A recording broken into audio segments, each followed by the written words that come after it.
Ladies and gentlemen, welcome back to the channel. Today we're going to be talking about audio production on iPads again, but there's been a new development. Out of all the DAWs that are available on iPad, the two that I've been using are Auria, which is kind of the more complex one, and Cubasis, which is based on Cubase, which is slightly more simple, slightly more user-friendly. Now, the inbuilt effects for each one have been okay, but as of this week, it's been announced that Waves, who make some very nice plugins, I mean, some of them are rather overpriced, but that's a personal opinion, but they are quality plugins nonetheless. A lot of Waves plugins are used by big mix engineers all around the world because they're built to sound right and do what we need. Now, Cubasis on the iPad now has 3 of the Waves plugins available for it. So today I wanted to show you those on my iPad Pro, which is in front of me. If your iPad, I think it's anything from the iPad 2 onwards, can run Cubasis, then they should in theory be able to run these plugins. So let's have a look at this screen here, which I am capturing with the new iOS 11 inbuilt screen capturing software, which is pretty useful. Now, this track is a track by a friend's band called Banana Ranch.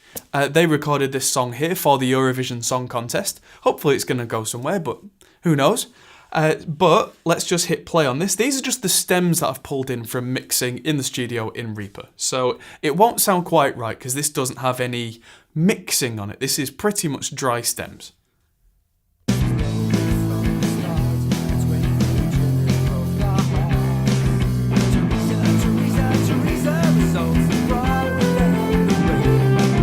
Now, if I was going to spend any time on this really, I would properly name all these tracks. They're Audiotrack 1, 2, 3, which is a little bit annoying, but I've literally just pulled these stems in to show you these new Waves plugins, so please bear with me. So, the 3 Waves plugins are... Let's have a look and add them in. In fact, let's get rid of them here and add them one by one. So we have, if you go into Effects, there's Audio Units, Interapp Audio, the Effects Pack stuff, which is stuff you can buy. Then there's Waves, which it turns out you can buy. Now, these don't come with Cubasis as a default, as I learned. They are £7.99 each. I'm not sure how much they are in dollars. It can't be too different. Or all 3 of them is £20. Now, we've got Audiotrack, which is an all-in-one channel strip with an EQ and a compressor. There's the L1 Plus Ultra Maximizer, which is something that I find really quite useful. It's a limiter, but it's a really transparent limiter if you're not looking to add any more colour. And then there's Q10, which is an EQ that has up to 10 bands, which can do low shelves, high shelves, cuts, all sorts of clever things, which can make it much more useful than, say, the stock EQs if you need something quite specific and you're working on an iPad. So without further ado, I'm going to use the bass from this as an example because it's probably quite a solid example to use. Let's hit play.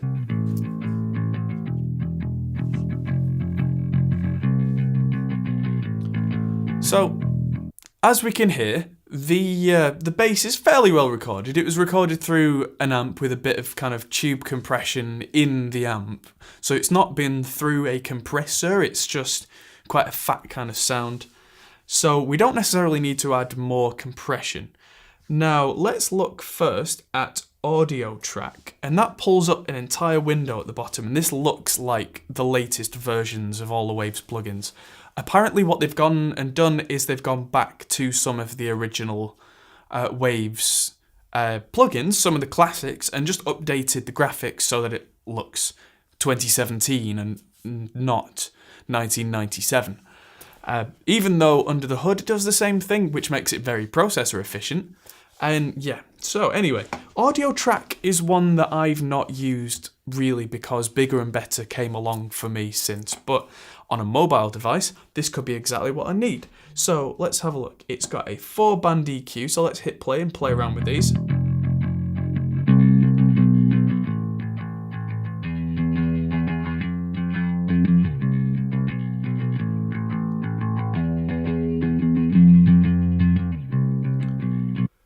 So as you can see, I'm sweeping a band around. So I'm just grabbing it with my finger, which is quite nice and intuitive, and just pulling it around here. And if I take that up and down, I can change, it looks like separately. I can turn each band on and off. So if I just want to hear the difference without changing everything, that's nice. If I click the band number, that flicks through them. There's gain separately. So again, I cannot change the other two components. I can flick through the frequencies. The Q is how kind of steep or wide the whole thing is. So if you listen to this,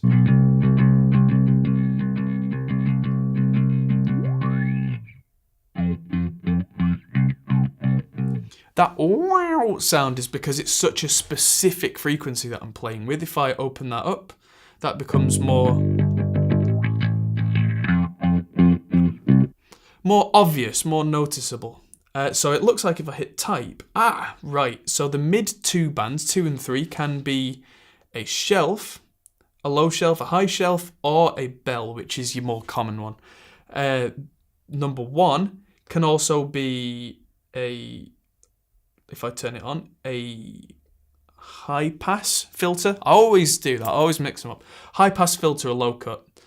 And I'm guessing number 4 can be the opposite way, if we turn that band on. Which is to say, there we go, yeah. So I can band limit, which only leaves me 2 mid bands to use. Now, if I need something more complicated, we'll look at that with Q10. But moving on, if I go back a little, let's turn these bands off because that's not really helping the sound. Let's maybe give it a little bit of a mid boost. And let's look at the gate. So the gate looks very interesting. If I just move that threshold up a little, you see that all the blue lines suddenly go poof. So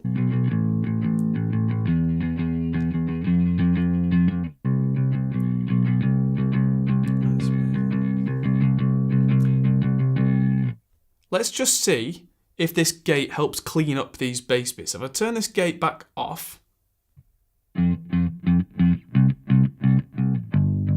you can hear, oh, that's a slightly loose bass part. I've not made too much effort to clean it up. If I bring a threshold up on the gate,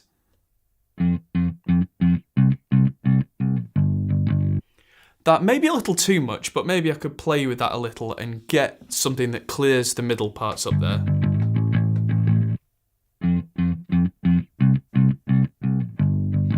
And you see in those silent parts there, that blue line was pulling that whole thing down. Now the next thing is a compressor.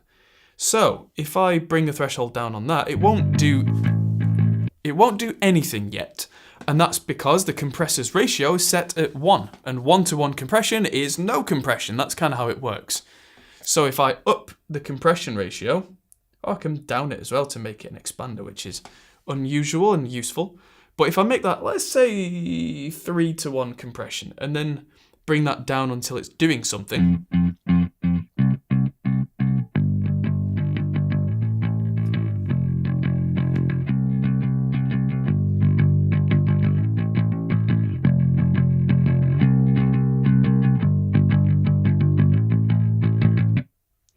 So now we can hear that compressor's starting to do something. So on the rest of this track,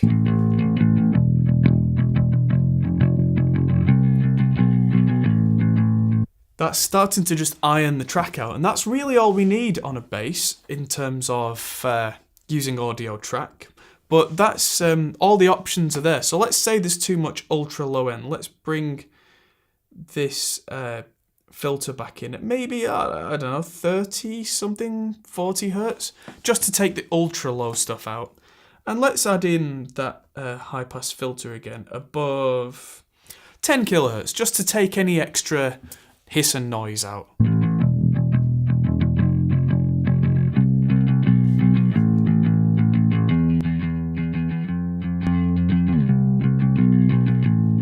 So if we unsolo this now, oh no, redo.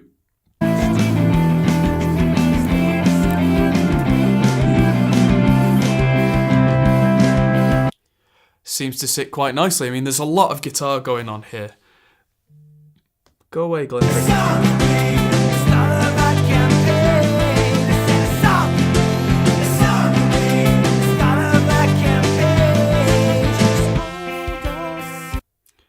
So the bass is starting to sit nicely. Let's look at this kick. So let's do something very similar with the kick. So if we just solo the kick, because that's not coming through. Let's go in Waves, add the audio track again. Maybe add a little bit the really low stuff. Let's gate out that hissing noise. Make the release a little slower. Bring some compression in. And we can hear that's got some more attack on it now. Maybe not what we need for this kind of song. So let's bring that downwards to give the kick a bit of weight. Now, that's audio track in action.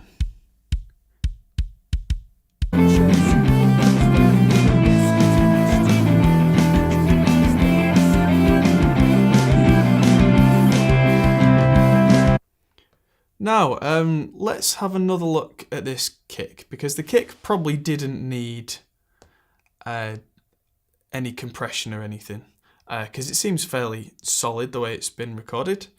But let's add Q10. So we can have a very fine EQ on here now. Now what Q10 does is it does the same kind of thing that the EQ and Audiotrack did, but with a lot finer control, a lot more detail. In fact, no, let's not do this on a kick. Let's do this on some heavy guitars. Let's find chorus guitar. There we go.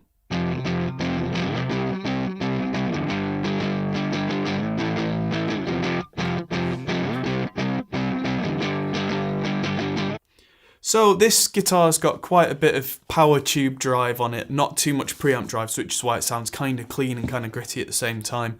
It's got a lot of low-end floor bits going to dominate the mix, and we don't want that. So the first thing we're going to do is touch number 1 on Q10, and if I touch any of these bands, we can see that the band colour changes and the number lights up. So if I turn that on for band 1, the types, there are now 6 types here. And I think that's the same, yeah, that's the same for any band. So you can have any band being any part of the audio spectrum. So if we now bring the low cut up to, I don't know, let's just use ours. Let's hit play and bring that up.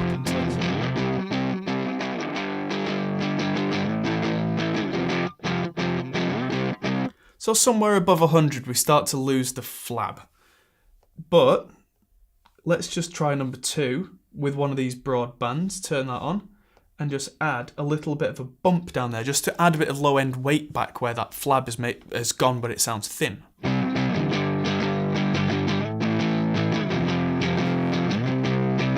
Cool, now let's go all the way up to the top to number 10, turn that on with a high cut, but we'll take that down to 10k, because that's kind of what I would expect from a guitar part generally. So that.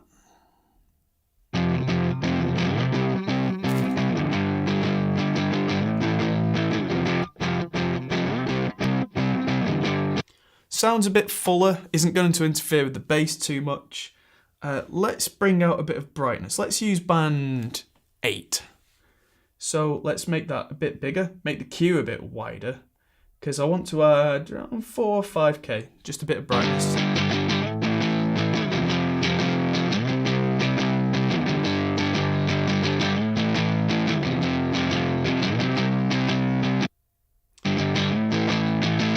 Let's just bring the loop in so that goes round.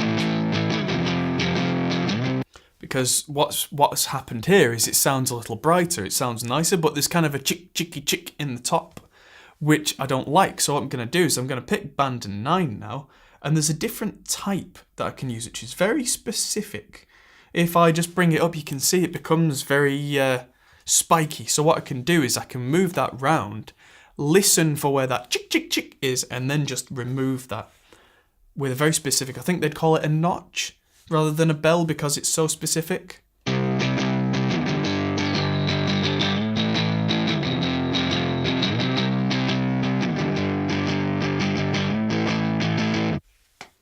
There we are.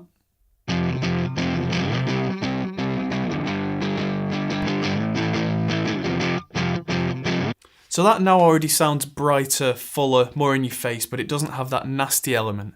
And that's the same kind of thing. I've still got 5 bands of EQ free.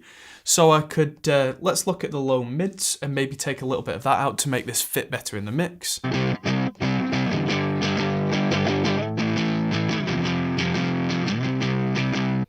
And number 6 being in the vocal frequencies, maybe I could add just a little.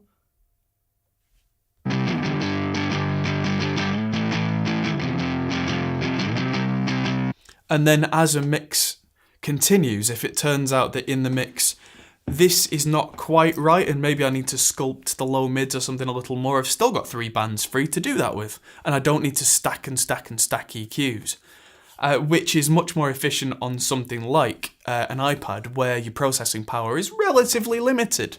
So now in a single plugin, in a single insert, I've gone from...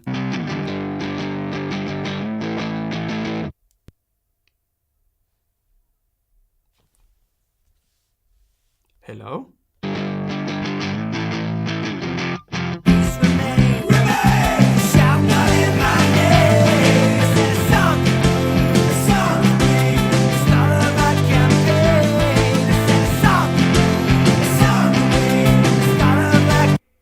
So very quickly it's become something that I can use in a mix and I've not had to chain EQ after EQ after EQ. I mean, this overall mix isn't the best because this is just like I said earlier, raw stems, but what's the one we've not used yet? L1. Right, let's go back to the bass because bass is a great example for me of using something like L1. Because the bass there is still, if I take the compression off, maybe we didn't want that compression, but we don't want it to start clicking through the mix.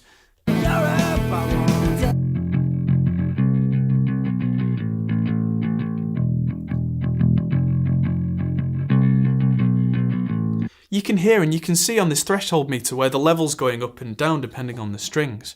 What we want to do is keep that character, so not change the colour of the sound, but what we want to do is keep that level completely solid. So what we want to do is bring in L1. So if I hit play now,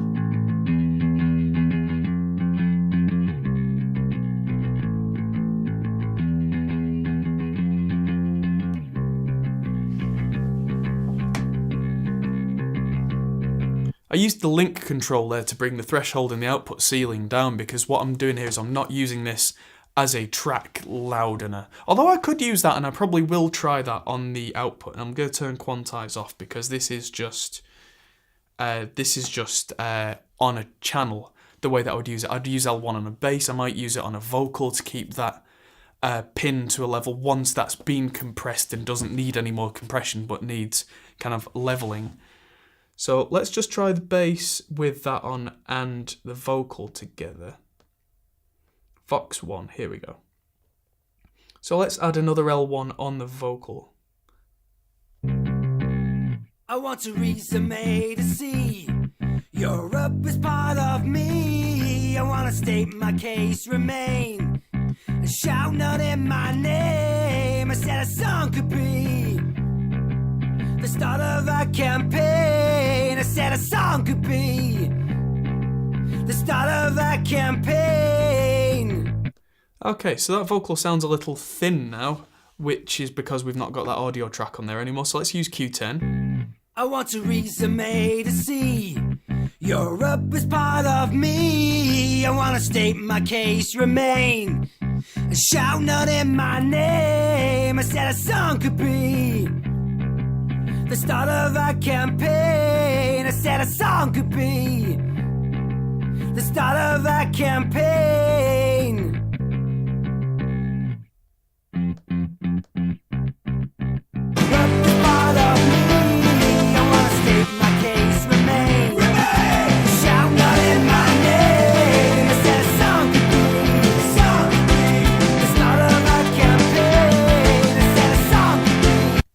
Now, we've only worked on really the bass, the kick a little bit and the vocals, and already we can hear that the vocals are standing out because they're EQ'd well.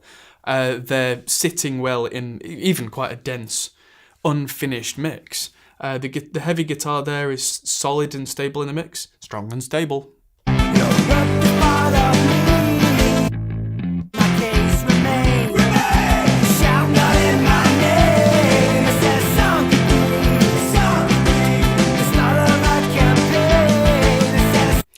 Now, I'm certainly not... Oh, one last thing is let's look at the master effects and let's add L1 on there. So let's say your mix is finished and you're just sending it out to a client. Now, what we can do on here is hit play.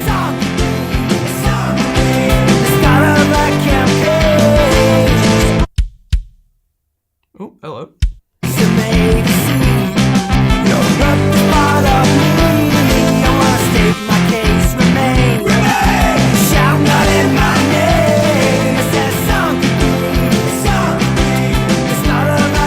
Let's try to not over-compress this, but if we need to push the volume up just a little on a track just to send it out to a client, but we're on the road and we can't get back to a mastering studio or even a desktop replacement system, or if we have to do it on an iPad, this is a great way to do it. I mean, this is not going to replace the latest and greatest mastering compressors, and I don't think it's meant to.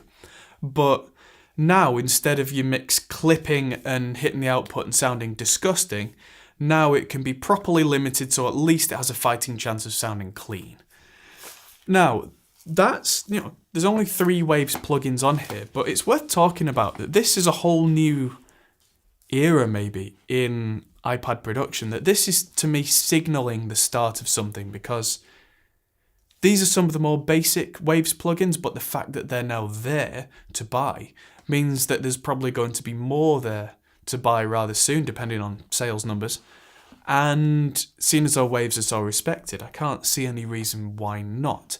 And also, now if they're setting a precedent, why would other plugin manufacturers not look at this? Because surely if they can build cross-platform plugins, it can't be too much more of a leap for them to be cross-platform to another platform. So there are probably going to be more Waves plugins on the horizon for Cubasis, perhaps even any inter-app audio if that's something they look at, and maybe even other plugin manufacturers. So this really is something big in terms of groundbreaking for me. I mean, I may or may not use these plugins much. I have them now. But what's important is, to me at least, this means that I think Waves are going to be getting into the iPad world in a serious way, which means that where Waves go, other people follow. So I'm really looking forward to 2018 and what that holds. I hope you found this useful. Thanks for watching. Check out our Patreon campaign if you haven't already, because the Patreon is a thing that helps us out to make more videos like this. If you haven't already subscribed to the channel, please do, because that really helps us. And stick around for more content like this, more DAW tutorials, more gear reviews, a bit more gaming streams. I'm going to be doing a bit more of that, but that's kind of off topic, I know. But it's something I like to do in my spare time. And anything else that you want to know, feel free to ask in the comments. And thanks for watching. I'll see you guys in the next video. Thanks for watching, guys. If you enjoyed this, feel free to check out our other videos, as you can find here, or check out our Facebook and Twitter, or our Patreon page, which helps us to make more videos like this. Thanks for watching, and we'll see you in the next video.